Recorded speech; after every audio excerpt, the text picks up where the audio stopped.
Tatanong po kung may referral ba rito o recommendation.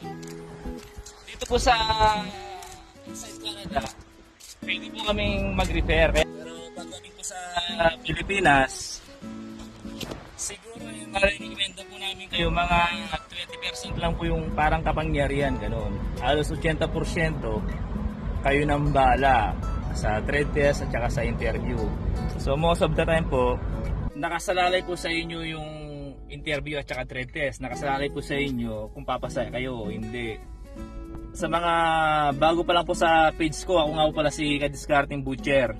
Ako po ay nagbibigay ng inspirasyon, idea, at kung paano mag-apply patungo dito sa Canada bilang skilled worker o butcher o cleaner. Dahil ngayong kasalukuyan mga pre, pupunta po yung aming employer.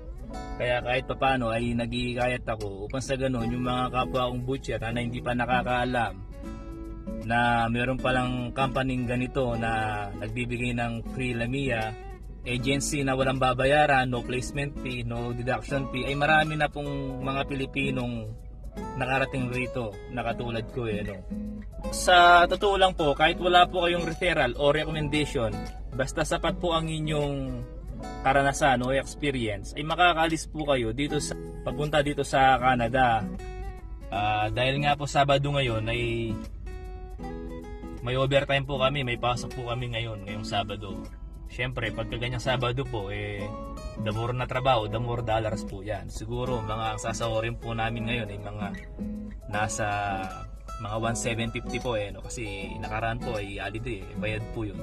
Plus itong Saturday na 1.5 po, halos 35 per hour. Ang tulad na sabi ko, mga 1,750 yung sasawaran bilang isang butcher ngayon. Okay, ganun po muna.